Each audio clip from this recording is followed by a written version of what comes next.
Asia, you see a lot of very vibrant value chains coming up all around. So rise of economics of neighborhood, whether that is a factor giving rise to. Now, just a couple of points about methodological and analytical issues when you begin to analyze South-South cooperation. What are the difficulties researchers or analysts face? One of them is, of course, how do you measure South-South cooperation? And first of all, the purchasing powers vary across countries. And for comparing GDP, for instance, purchasing power parity was, devised by the World Bank. And when we compare the economies of different countries, we always convert the nominal GDP into purchasing power parity numbers. So whether we should be using PPP for converting South-South cooperation into internationally comparable numbers, and if we agree to that, then what India spends annually on South-South cooperation, say for instance 1.3 or 1.4 billion dollars, would convert into 5.5 billion dollars. So then it becomes much more significant number. So comparability across countries will be an issue because purchasing powers vary. The other thing is that South has yet to devise a way to capture everything they are doing on South-South cooperation. So I don't know whether DPA has any method of collecting information from every single unit in the country that has something to do with other developing countries. Perhaps they are just talking about what is budgeted in the ministry's DPA division as some resources for spending on other countries. But all different ministries, all different think tanks, universities have some cooperation with other countries. So whether there is a systematic method of getting inputs from different units of the government and society to arrive at a composite number. So these are some of the issues that are faced by researchers and analysts to work on South-South cooperation, to get the full depth and richness of South-South cooperation, and to know why at all, if at all, we are promoting South-South cooperation. So some of these issues, I think I would very much look forward to your comments, my fellow panelists on this session. And I'm sure those in the audience can also chip in and give your own thoughts. So I would like, because the time is very short, that I would request Professor Chakravarti, my co-chair, to speak towards the end in summarizing. Yeah, okay. So this is the division of labor between us, and then we can turn straight away to the panel. And because we have very short time for 5 panelists and 2 of us, I would suggest if we could limit your remarks to 5 to 7 minutes, so that we have a few minutes for the open discussion. So could I go with the list that in which they are listed, and turn to Professor Mohanty? Yes. You have.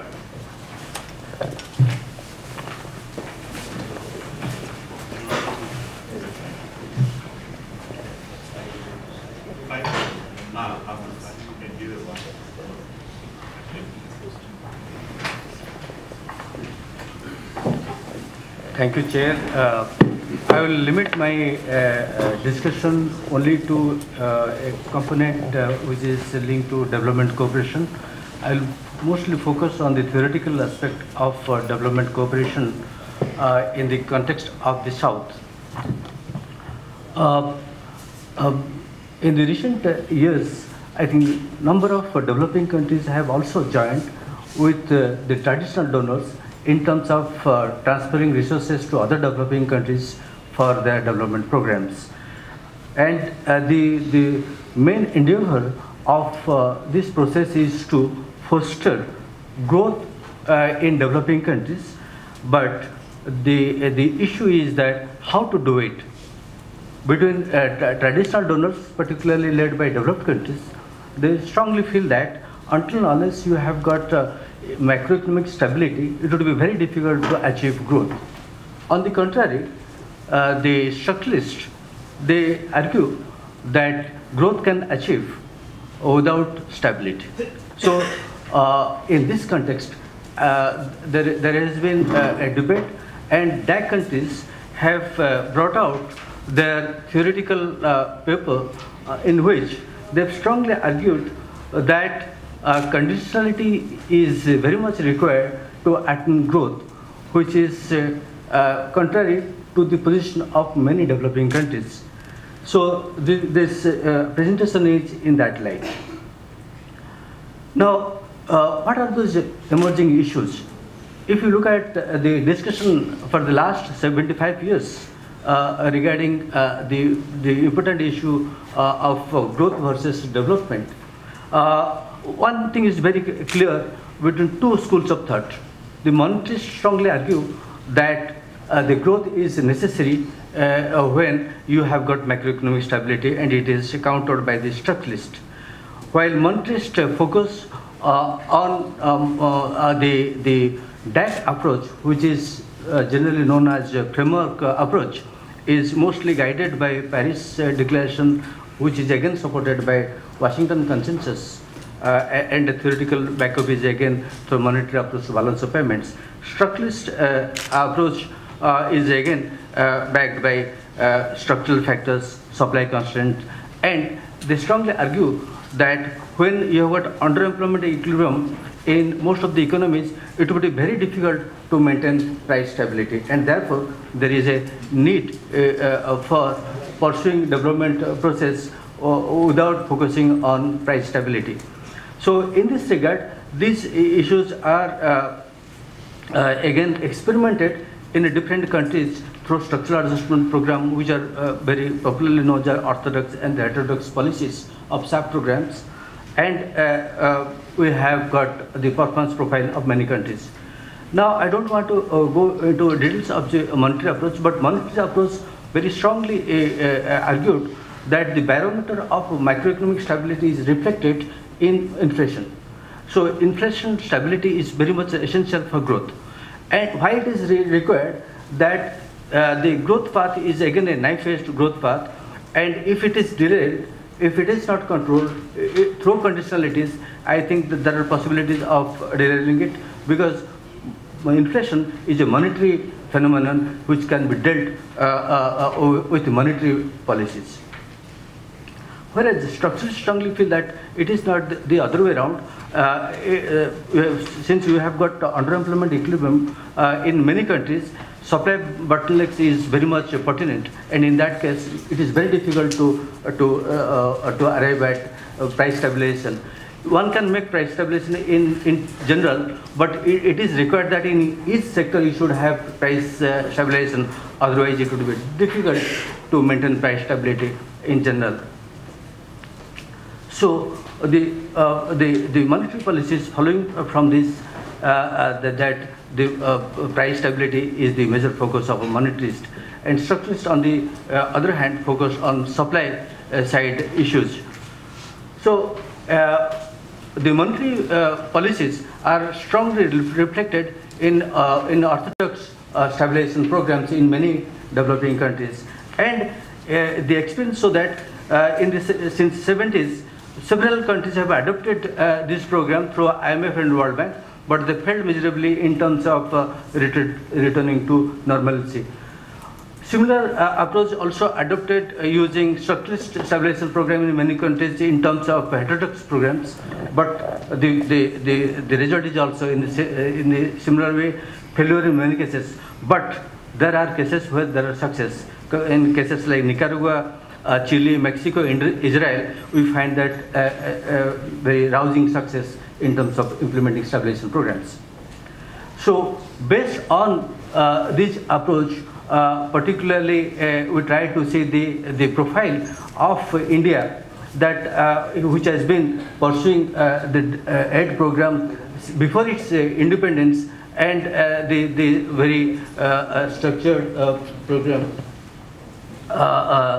since 1963. This is very close to structuralist, where the focus is on non-conditionality. On conditionality, there is no conditionality attached to India's aid program.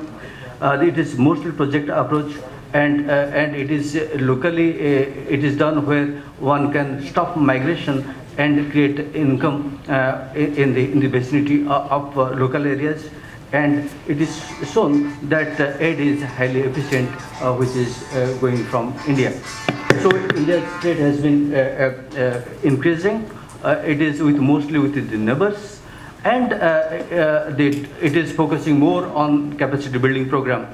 The whole India's approach is reflected in its strategy, which is popularly known as Development Compact. Dr. Sachin Chaturvedi has given a lot of focus on this, where it has got 5 components, including capacity building, trade investment, development, finance, grants, and technology.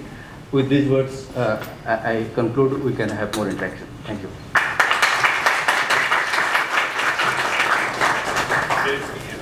Thank you, Professor Mahanti. The next to be called for discussion is Professor Sheena Roy. Can I sit here and speak?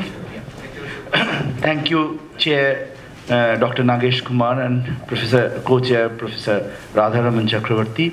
Good morning to everybody. What I would start with is the question of methodology to which Dr. Nagesh raised, how to measure certain things about cooperation, whether PPP approach is the right way. PPP approach essentially will tell us about how large the market is, and we often restrict that only to the measurement of GDP.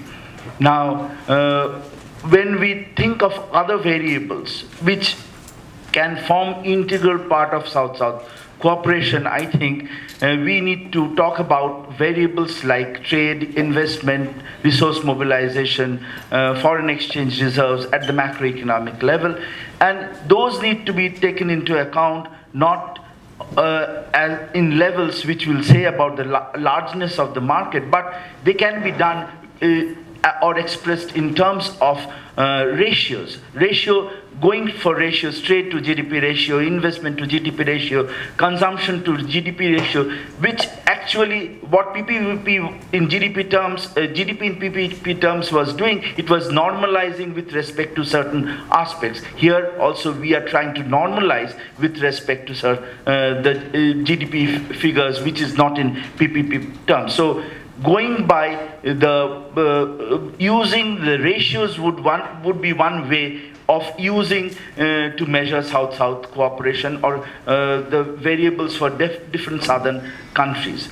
Now, why I use this indicator or methodology is that we are in a very difficult time, that the world is in a prolonged recession, and the various southern countries have actually faced the recession in various ways. Some have really not worked very well during recession. Some have shown some resilience. For instance, China is also having some problems, which is one of the best growing economies of the world. That has also shown some tardiness in growth. Now, the best thing that southern countries do at this point of time, and which would remain for, this is not only with respect to recession, is actually macroeconomic policy coordination. And macroeconomic policy coordination between the southern countries, it's not between north and south, but between the southern countries, if there is some kind of macroeconomic policy coordination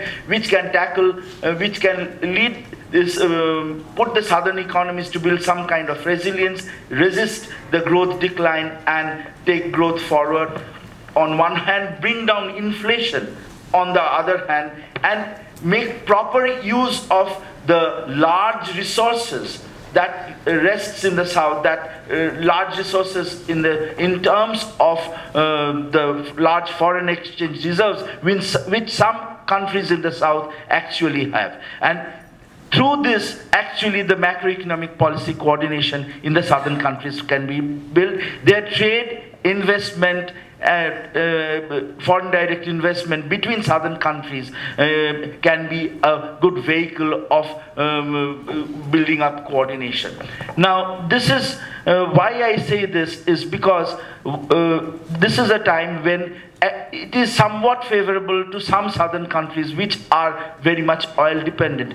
Inflation, we had seen few years back that all the economies in the south, they have been rigged by or they faced severely high inflation rates, and they did not know how to bring down the inflation rates. Now, one way would to bring down the inflation rates, there can be monetarist approaches, there can be structuralist approaches, but prudent macro management would bring down inflation rates, and there is no single story. Some countries would succeed through monetary approach, some countries would do better fiscal management, some countries can do better structuralist approach, and they can bring down inflation. But input price based inflation, which is oil price led inflation or food price led inflation or something of that sort, has to be tackled in a very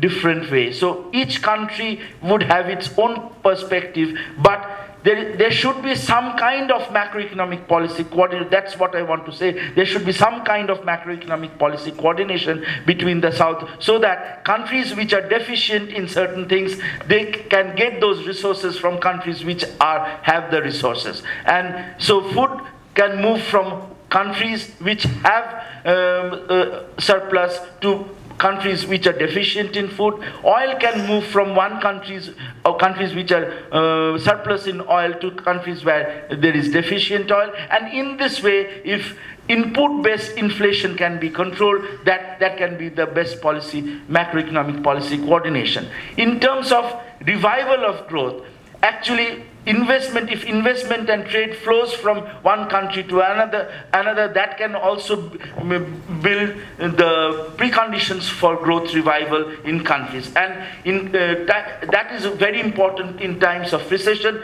and it can take growth further in times of boom. And actually, this will help certain countries which are at lower per capita GDP, which are at lower rates of growth in the South. They can actually start to catch up with countries which are emerging markets within the South. I think I should stop there and leave the floor for others. Thank you very much. Thank you. Thank you, Professor Mahant, Professor Sinha Roy, for presenting your ideas in a very succinct manner within the time limit. I have the pleasure now to invite Mr. Larry Strange to take the stage.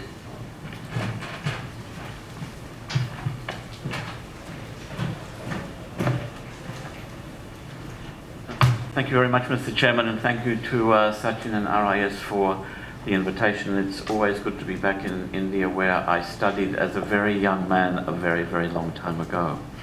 I'm here on behalf of CDRI, which is Cambodia's leading development policy research institute. And in terms of yesterday's discussion, we would describe ourselves as a South Development Knowledge Centre, and have been so for the last 25 years. We work in close partnership with the Cambodian government, private sector, the research community, and its development partners.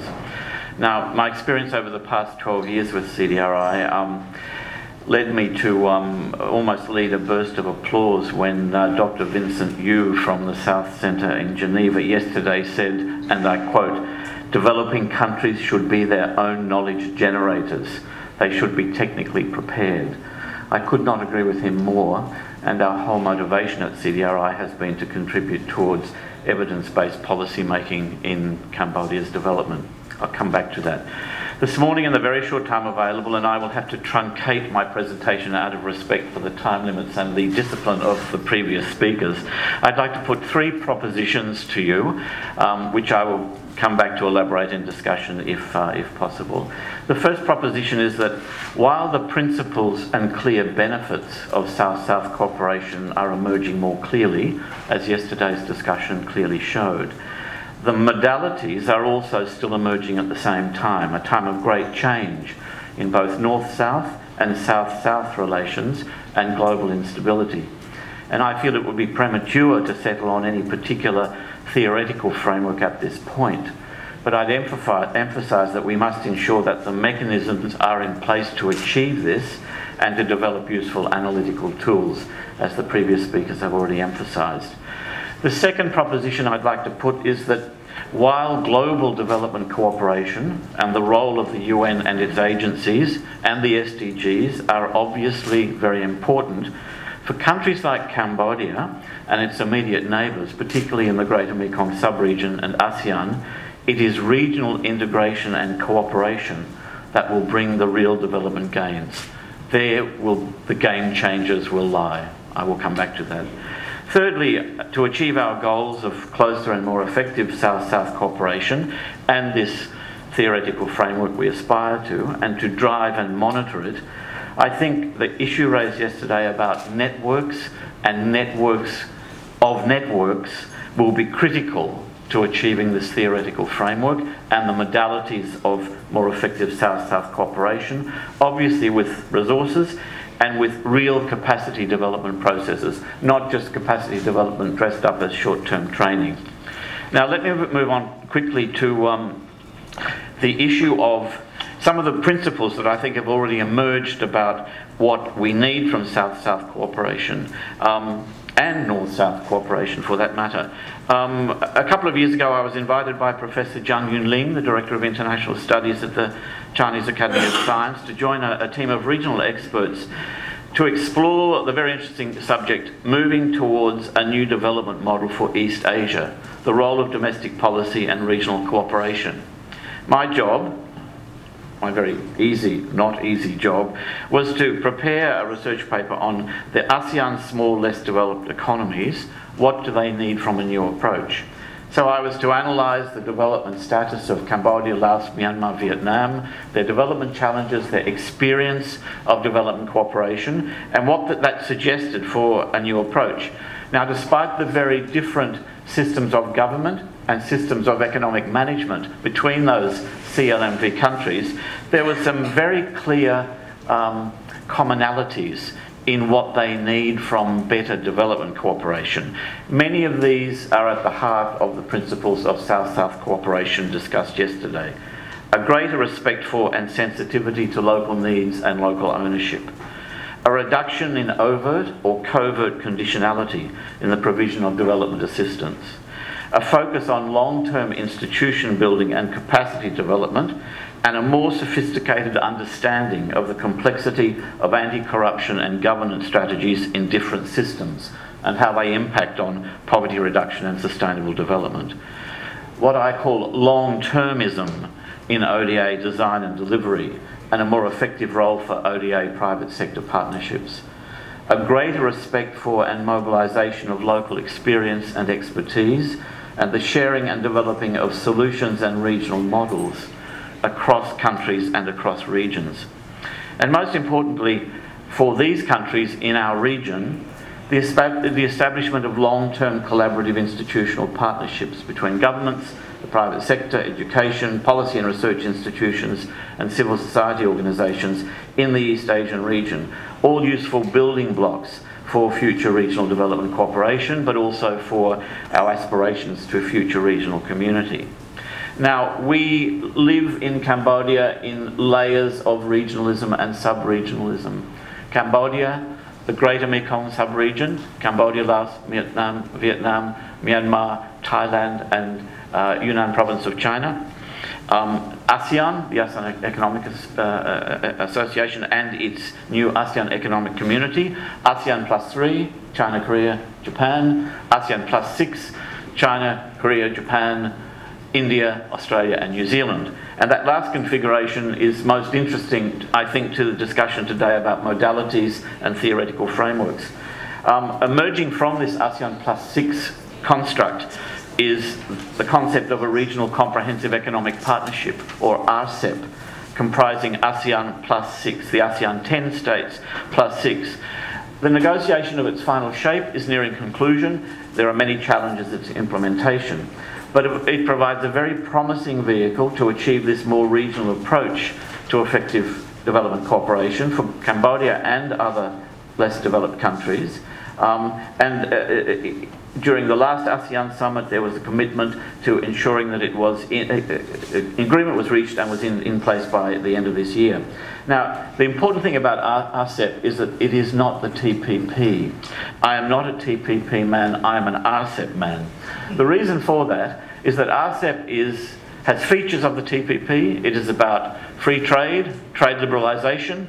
It is about socio-economic development, but it is also about what was termed yesterday building solidarity between the ASEAN +10 countries, and it includes specific provisions for the countries of the north, like Japan, South Korea, Singapore, to work closely on issues of macroeconomic management and collaborative development assistance to fill the development gap, or bridge the development gap, between the least developed economies like Cambodia, Laos and Myanmar, to give them a better chance to reach various development goals.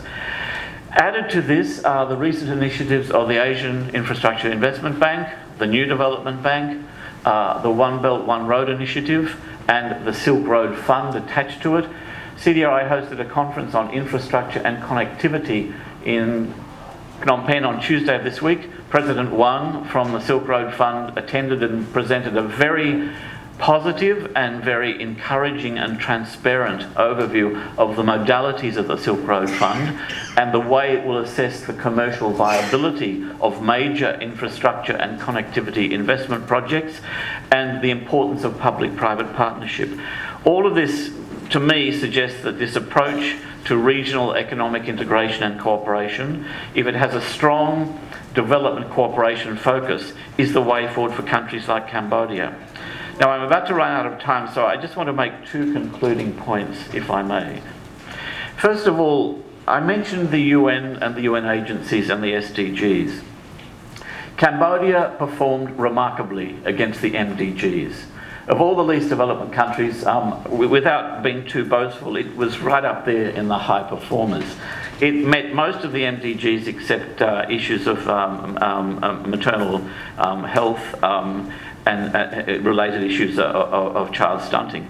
But the World Bank has assessed that Cambodia is one of only 14 countries to achieve an average of 7% growth over the past 20 years since World War II. Average 7% growth over the past 20 years. And extraordinary development outcomes. Poverty reduced to 15% despite a band of livelihood vulnerability. Economic development in agriculture, the garment manufacturing, tourism, construction, and early signs of economic diversification. Progress in health and education indicators. One of the strongest performers, as I said, in the LDCs against the MDGs. Much, of course, is still to be done, but the point I'd like to make is the MDGs were, of course, useful as a monitoring tool for measuring performance against negotiated benchmarks, but Cambodia did not achieve these outcomes because of the MDGs. And in fact, the UN and UN agencies are relatively minor players in the Cambodian development landscape. Important, quality, but relatively minor players. Why did Cambodia achieve these outcomes? There are some factors here that I think provide quite a good analytical framework for looking at how we measure successful South-South cooperation. Strong government leadership and commitment to socio-economic development. 20 years of sustained peace, stability and security. Progress towards a hybrid democracy, or what we might call democracy with Cambodian characteristics. Evidence-based 5-year development planning, an open economy, a business-friendly environment with a dynamic and entrepreneurial private sector. A young population, because of the tragedy of Cambodian history, one of the youngest populations in the world. eager for education, opportunity, and for change. And most importantly, it's very enthusiastic engagement in those layers of regional integration and economic cooperation that I mentioned. Its major partners now are China, Japan, South Korea, followed in the next level by Australia and the European Union, with India also playing an important role in issues like cultural heritage protection. I'll conclude, going back to my final third point, bring new ideas to this hopefully very useful theoretical framework on more effective South-South cooperation. Thank you very much. I'm sorry if I went over time.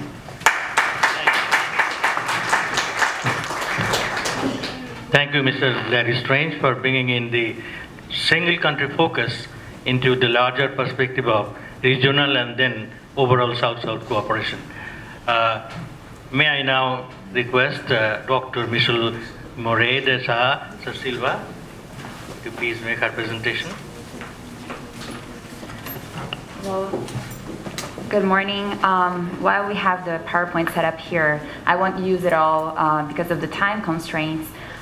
First of all, let me thank you, all of you, RS and my co-panelists, for this great panel today. I'm today wearing a double hat. I'm both with Brazil's National School of Public Administration, where I've just started 2 months ago, and I'm also a fellow at Harvard's Kennedy School of Government, where I had been for the past year conducting research on South-South cooperation. So it's really a joy for me to be here today. Not to mention that when I started doing research on South-South cooperation back in 2003, so it's been long 13 years, there wasn't much written about South-South cooperation, and there weren't many people as enthusiastic about the topic as I see so many people here today. So for me, it's really a very joyful moment of my professional and academic life to see so many people talking about South-South cooperation, discussing it, reflecting on it. I should say that I'm a policy person, so most of the things I'm going to say relate to public policy. Back in 2003, it was when the whole discussion about South-South cooperation started as a transition from the term used back then as technical cooperation between developing countries. So that explains why there wasn't much written about it. I was really glad to see how much RS has been able to put together in terms of literature that now exists on South-South cooperation. And as I started doing research on the topic, I came to realize that there was a lot related to South-South cooperation that actually meant policy transfer. So my first presentation to you today should be this discussion where you look at the concepts of cooperation and policy transfer, and you see where they mean the same thing, where they mean the same processes, and when they do not. In the field of public policy, and depending on how countries practice South-South cooperation, and that's mostly the case of Brazil, in many cases South-South cooperation will also mean policy transfer, where you identify a certain kind of policy that you consider to be successful in a certain country, and you would like to have another partner country learn somehow from that policy experience. So that's the first concept I would like to draw your attention to. And then, so as I started doing research back in 2003, and as I started identifying that a lot of South-South cooperation at the time meant policy transfer, years later, I also started identifying that some of the literature was talking about South-South cooperation somehow, but that there were different disciplines looking at the term South-South cooperation from different perspectives. So that's when the paper that gives the title of this presentation, which is How Different Disciplines Have Looked at South-South Cooperation. A colleague of mine at Columbia University at the time, we started looking at how development studies were looking at South-South cooperation, how comparative policy was looking at South-South cooperation, international relations, and then fourth, the field that we were in at the time, which was education policy, international education. So first of all, when we looked at development studies, we could identify that there was a lot of the origins of South-South cooperation that was politically, conceptually, and ideologically related to dependency theory, and the whole historical moment when you had the first thoughts and speeches about South-South cooperation. And that related to an earlier work, a chapter in the book where I sort of traced back the history, the historical phases of South-South cooperation, identifying mostly 3 phases. So a first phase where South-South cooperation meant political mobilization, joint negotiation between countries of the South, which were then called the Third World, and all the platforms that they created internationally to cooperate politically among themselves. Then we have a second phase, which is actually of demobilization around the idea of South-South cooperation, which has a lot to do with the debt crisis that the countries faced at that time, well, with the end of the Cold War in some aspect, and also structural adjustment programs. So that's what I call the phase of demobilization.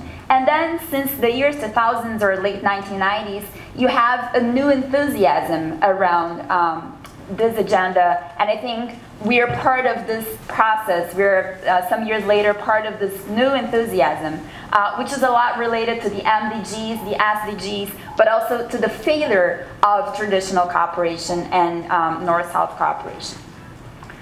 International relations, I'm going to mention it very briefly. So the topic has been looked at mostly from the great theoretical perspectives of international relations, the whole debate between realism, liberalism, but also it has a lot to do with the new agenda around international relations and how, for instance, the new emerging powers refer to that traditional existing balance of power. Comparative policy brings us back to the concept of policy transfer, and this is mostly a literature on somehow public administration, public policy, that when looks at South-South cooperation is mostly seeing how policies diffuse from countries to country and how different policy models evolve or do not get modified when different countries adopt them. And finally, the field of comparative and international education, which was and is still really interested in how education policies flow from country to country, how globalization is turning education policies somehow more similar across countries, but then there is a particular body of literature that identifies the politics and the economics behind processes of policy transfer and therefore of South-South cooperation. And finally, to finish my presentation here, I should mention my very recent research on the topic where I'm looking at Brazil's South-South cooperation experiences in the field of human rights. I compare 5 different attempts where Brazil tried to share its human rights experiences with other countries, and where I identified that there are specific features of policies that may make it more challenging for the process of South-South cooperation. And in the case of Brazil, we have the feature of social participation, where it may be more challenging for Brazil to share its human rights experiences with other countries because it's so filled with social participation, and that may not be well taken by other partner countries. So just a last thought, which is, so how do we deal when we want to cooperate, we want to share a policy experience with other countries, but we know that there may be some aspect of that policy that may not be well taken by the partner country. How do we engage in that convincing process? Does that mean interference? How do we deal with the complex paradox between solidarity and non-interference? Thank you very much. And we haven't really been able to nurture the idea of non-Western theories for interstate and intersocial relations. So, but this is essentially a non-Western theory. So what can be the building blocks for a theory of South-South cooperation? The first one, of course, is shared identity. We call it South-South not because of geography. Remember, a lot of, 2/3 of Africa, and even India for that matter, falls in the northern hemisphere. So geographically speaking, we are not southern but we use the term in a different sense. It's not about geography, it's about history. As formerly colonized nations, the solidarity that Michelle just mentioned, and in the present context, we still believe we are vulnerable to neocolonialism, and therefore we need to come together. So the first basis for a theory is, of course, of South-South cooperation or community of the Global South is shared identity. The second pillar is similar levels of economic development. When we say Global South, we usually mean low and a few middle-income countries. So there's no high-income country that can be considered to be part of the Global South. So in that sense, it's dynamic. As societies evolve, probably over a course of 30, 40, 50 years, they move from, as Lee Kuan Yew once said, from third world to first world, then you disqualify to be considered part of the Global South. The third pillar for a theory of South-South cooperation is common goals. And here, equitable world order, overthrowing the status quo of the international system, and within this, there are many aspirations we have. We want multipolarity, a world with multiple power centers. We want to democratize global institutions. We want protection from predatory behavior of big powers through our own internal unity and consolidating our internal unity. All these essentially form the purpose of South-South cooperation. So equitable world is essentially the proxy for South-South ideology. The fourth one, which is equitable exchange, and some of the previous panelists spoke about the economic aspects, is of course the idea that not only are we worried about predatory behavior, which is North-South, but also about creating intra-South economic and political exchanges that are exemplary, morally pure, non-exploitative, not win-win, despite the asymmetries. I'm going to just repeat this. The notion of equitable exchange is to have economic and political give and take, which are exemplary, as in different from the traditional models, a kind of a different model of interstate and intersocial relations, exemplary, morally purer, non-exploitative, win-win. And despite the asymmetries. So this is actually the challenge, one of the major challenge to the theory itself, because the mainstream theories assume that if there is a lot of asymmetry, which is the case, there is variegated growth and differential powers within the Global South, there will be exploitation of one over the other. Right? And Michelle just talked about interference. That's just one aspect. Which the larger question is, can intra-South relations be also exploitative? And some do fear that that is the case. China, for example, has been often cited, its role in Africa, as exploitative. So the fifth pillar, which is also a challenge, and which is the last one for creating a theory of South-South cooperation, is what I call intersocial relations or bonding. This is different from interstate. And you will all recall Malcolm X once saying that colored people are a majority in the world. And throughout our liberation struggles and history since the 1940s and 50s and 60s, we have, it's not just policy transfer, but it's also revolutionary transfers that happen across societies to try and overthrow colonialism. Now, in today's time, in this era of economic globalization, there is a sense that countries of the South, especially peoples of the South, could be crushed by this, soulless machine of profit accumulation. So therefore, there is a renewed emphasis on intersocial or people-to-people, what we call people-to-people relations. This is actually the strongest aspect which differentiates South-South from North-South. Because you can have North-South relationships which are more transactional, which are based on, comparative advantages and FDI and so on. But you cannot really develop intensive people-to-people ties in North-South, except in the case of diasporas. Like you have a southern diaspora that's settled, Brazilians in Portugal or Indians in the UK, that kind of thing. But I'm talking about, in a larger sense, we don't have a means for North-South intersocial bonding because we have different histories. So I think there is so much we can do in the sphere of people to people. And we do have a strong government tradition, but the point is, if we do not have a kind of a social forces and social movements involved in developing the South-South cooperation agenda, it will unfortunately go back to inequitable and unjust exchanges. Thank you very much. Thank you, Professor Cholia, for very, very interesting conceptualization of South-South cooperation and how it is distinguished from North-South dialogue or North-South relations. Can we open it up for, say, I think we are 3, any others? Okay, so let's go with you, sir, and then those 2 at the back, and yeah, 3 at the back, yes. Please identify yourself for the benefit of all. I'm Aziz Arya, working for the Food and Agriculture Organization of the UN. Just a few comments, very, very brief. I'm not really sure about South-South cooperation having its own theory behind it.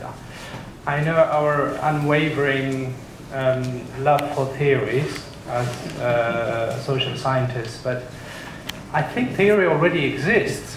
It's a theory of change. And how South-South cooperation can build towards that, can contribute to that theory of change. The theory of change in this case is highly specific to very specific context. So I really don't see why do we need to have a very different theoretical underpinning for this while a lot exists. Now, I've been involved in South-South cooperation for about the past 20 years. My organization has been involved in it for much longer than that. Not a single day did we stop our work simply because we did not have an internationally, or in particular, a Southern-born theory for South-South cooperation.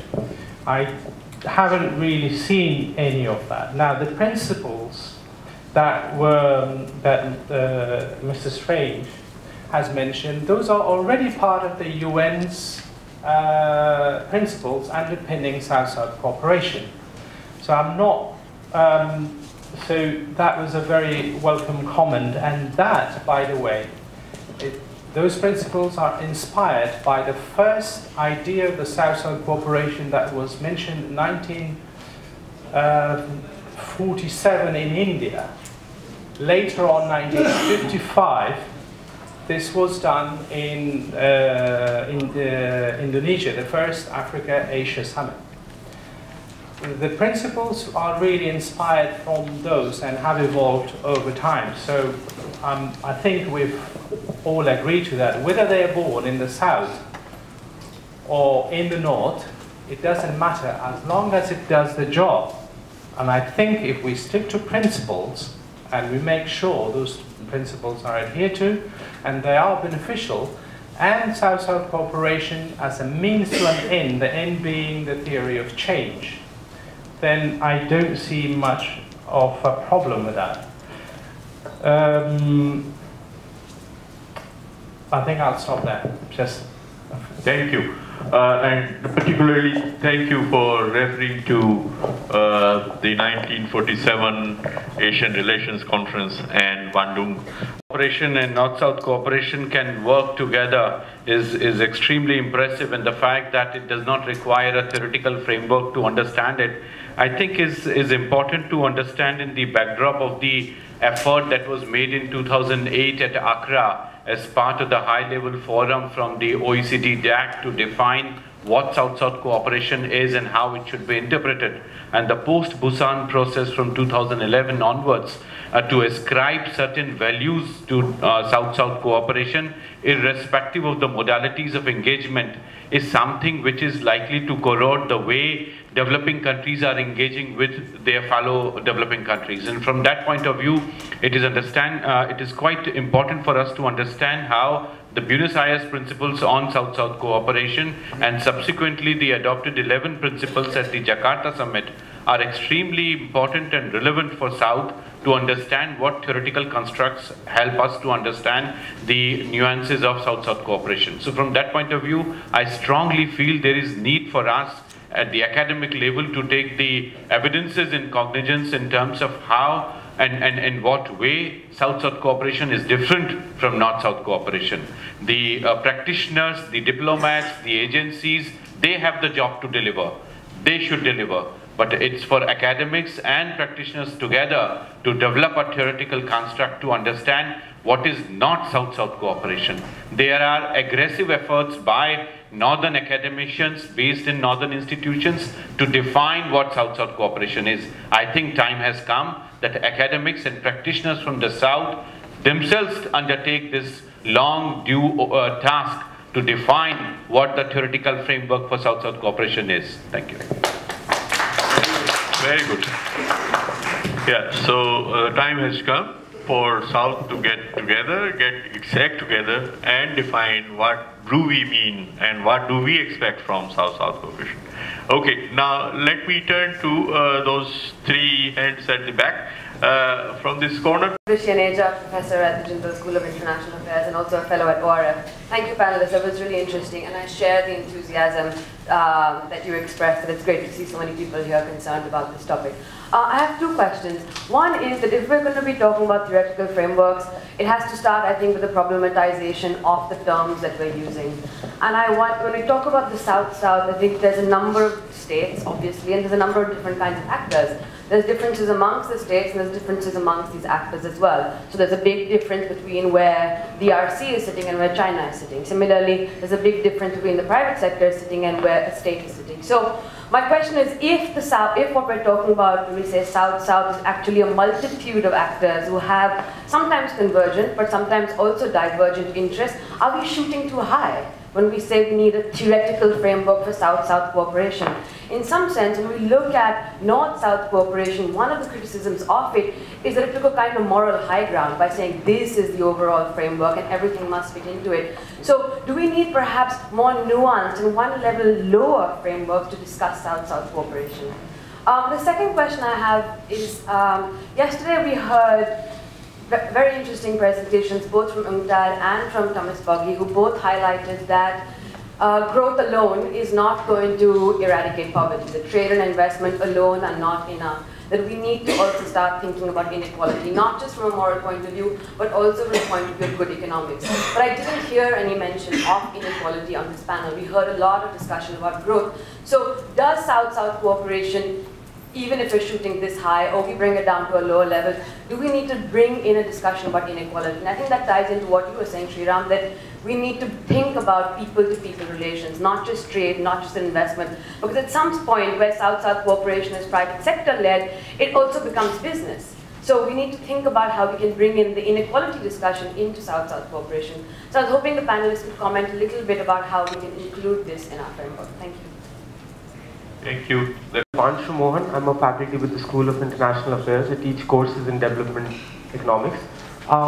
I mean, as an economist, I think if you ask a question on how you're looking at theoretical frameworks, we are kind of in a state of a crisis because most of the growth models, when it comes to application of applying it to the southern countries, even though most of the countries have been used as examples or case studies by most of the economists. So if you look at Stiglitz's work or Agnes Deaton's work, they've all looked at coming down to developing countries and taking them as cases. But there is a serious lacuna in terms of understanding, so as Urushi pointed out, there is a serious gap in understanding the transition between securing growth and development. So in the case of Cambodia, for example, you've seen that there has been a serious rise in the level of growth, probably from the distance to frontier of last 20 years. But the level of, let's say, social inequality by itself has been a serious gap as well. And one of the major issues in understanding this is that we're not considering models organically grown from these countries from the ground. And that's one of the, I think, one of the serious challenges that most of the southern countries are facing. There is a serious lack of discussion as well. When we're starting to look at theoretical frameworks, we're looking at universal rather than targeted development models. So probably, I guess, just a point on the table is that from an economic lens as well, I think it's very important that we involve cases of geography, institutions, and theories of state within them. International economics does not have a theory of state, which starts looking at it. And I think one of the serious lacunas that we've seen, we need an emphasis of international political economy over international economics. Thank you. Thank you. Let me ask Francisco Simplicio from the Office of South-South Cooperation of UN. Thank you, Kumar. Well, great presentations, thank you. Of course, I may have a different perspective from the perspective of the debate at the UN, and I may summarize the points that I feel is relevant here. South-South cooperation is, by definition, by member states defined as an evolving policy space. So it's a space for innovation. It's a space that's going to grow. It's going to have different types, different entities. So how do you define in this scope, right, important space for new, so see, it's one of the few spaces for innovation and development right now. And that's why there is this whole attention to it. There is no other alternative for introducing, bringing innovation. So how are we going to define in this a policy space that is evolving, that is not yet totally defined, that doesn't have to be, because you don't know what it can be, what you can reach with it, okay?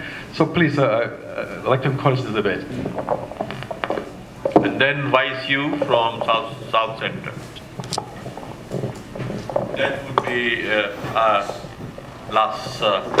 I don't know if any of the presenters actually touched on this, but I was particularly interested in this panel because of the theoretical aspect of it. And one of the issues that I wanted to raise, and if somebody could reflect on it, is the fact that when you talk about the theoretical conceptualization of South-South cooperation, the governments of the South did in fact come up with a set of South-South cooperation principles back in 2008. I referred to this, and I don't know if Francisco remembers this. It's A, B, C, D until it's about 15 or 14 cooperation principles, and I have a copy here.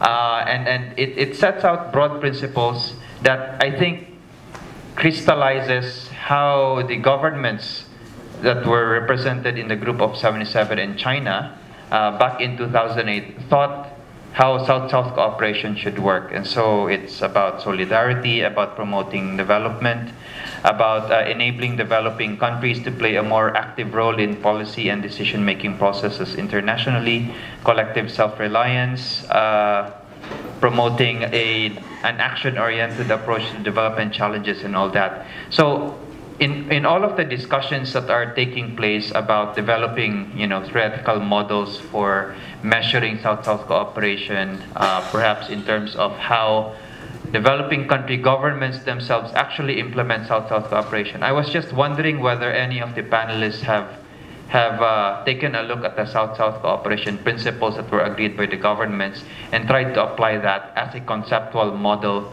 for how one can approach this issue. Thank you. All right. Thank you very much for your contributions. It was a very engaging discussion, as we all agree. Now I turn to my panelists and ask who would like to. So Larry has something to say. Growth and inequality and inclusiveness. Absolutely take your point. I'm sorry there wasn't more time to discuss this. In the Cambodian case, yes, achieved high levels of growth, but at the same time, that growth was inclusive in the sense that it enabled certain development outcomes that were broadly shared, but at the same time it was very unequal. And inequality is still a major problem in Cambodia. So I think to put that on the agenda is very important, and I was very attracted to the proposition put yesterday that we should be looking not just at GDP growth, but at something that was termed composite progress indicators. I think that's a much more useful term for South-South and North-South development.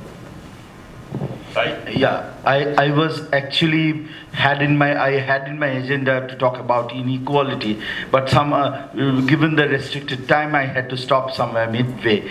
Now, inequality is a development outcome, and it's indeed part of the Sustainable Development Goals. I had been doing some work for RIS on the Sustainable Development Goals SDG 10 on inequality, and there we saw that apart from trade and investment, there are many other economic factors which actually leads to reduction in global inequality. One is access to finance.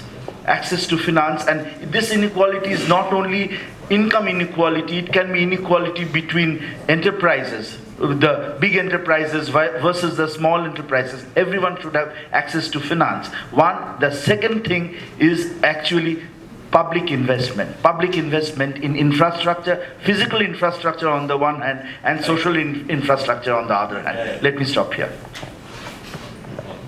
Development is a primary thing for both developed and developing countries. But the question is that how to deliver it. So for the differences in perception in terms of delivery, therefore there are different approaches, and for that I think a separate approach is required from the South.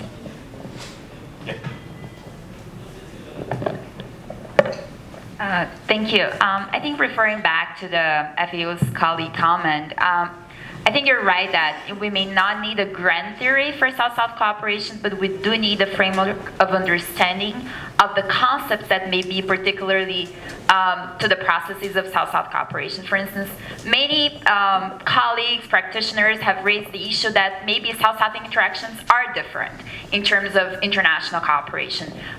Many practitioners have mentioned how Brazilian cooperation is more understanding of the timing of partner countries, how the interactions are not as imposed, not in comparison to colonial relationships, but we do lack a framework of understanding of how that operates in the field and what that means and how we can take that into account when planning South-South cooperation. And that framework, as the colleague said, does need to encompass the ideas of the diversity of the South, how unequal the South is, how we need to overcome the great levels of poverty in those countries. And just finally, I do appreciate the idea that the colleague proposed of revolutionary transfer. For instance, that is a case that needs more theoretical attention being paid to. The whole processes, for instance, in Latin America, of having people's movements and how civil society and social movements have communicated between themselves within Latin America and with other continents. I think there's a great field for exploration out there. Thank you. Yeah, to all the skeptics about the need for a theory, I want to quote Robert Cox, one of my favorite writers. Theory is always for someone and for some purpose. It's not objective or neutral or a technocratic exercise.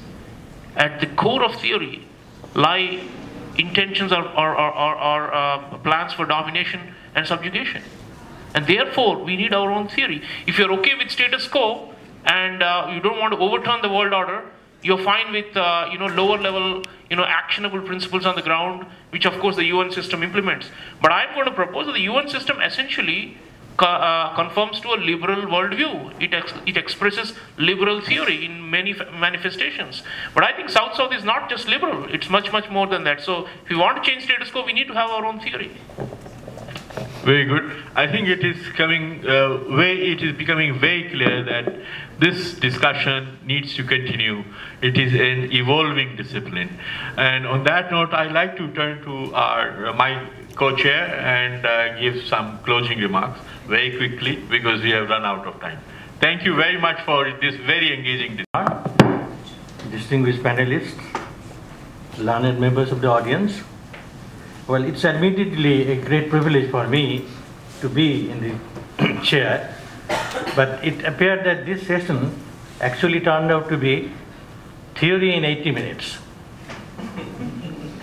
which is really a very difficult task to achieve, and I think we have achieved this in a very admirable sense. What I propose to do, keeping in mind the time constraint, is just to throw very quickly some of the basic ideas that we ought to keep in mind when we deal with an endeavor to make theories out of what is happening as South-South cooperation. My first submission is this, that South-South cooperation didn't follow any preset theoretical model.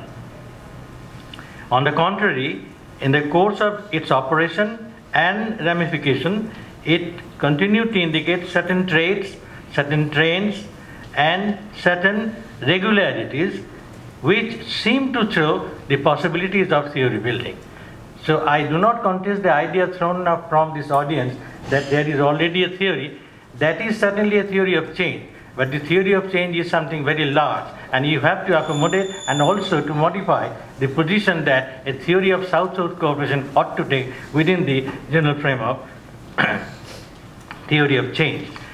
The next idea that ought to catch our attention is this, that development scholarship in the South could not arrive at any agreed configuration of development as yet. The nearest they came was to some kind of consensus, and this was that the development for the South should not be a replication of the development paradigm of the developed North, although lessons might be learned definitely from the experiments of the latter. Now here again, you see this absence of prior consensus, which is a prerequisite of theory building, left development to be experimentally evolved through trials and errors, and the development trajectory in the South became varied and multi-directional. The local conditions very much determined the very trajectory of development in different societies. Sri Lanka did not develop the way Singapore would, or similarly, Islamabad would not treat the secularist part of Istanbul. So there are many different variants. So theory still needs to take care of all these variants. And the other question is, how do we go about standardizing the highly differentiated phenomenon of South-South cooperation? You need to evaluate when you are theorizing. What are the standards? What are the yardsticks? Should it be growth only? Should it be development in a special sense? Should it be egalitarian development? Well, many different yardsticks are there, and the theory maker certainly should take proper care of these different dimensions. A last point is about the importance of regime change. You see, this has got to be taken into account, and someone over there has pointed emphasized the question of incorporating political considerations into the trajectory of development. Well, when you have a sudden change of regime, it also happens within the democratic context. Well, you naturally look forward to a different direction now being given to development. So let us keep all these points in mind, and launch our own ideas of South-South cooperation as a theoretical endeavor. Thank you so much. Thank you, Professor Chakravarti, for your closing thoughts. I think I'd like to just thank everyone, and please join me in giving them a very big hand. We have done a great job, and my panelists and all of you. So thank you very much.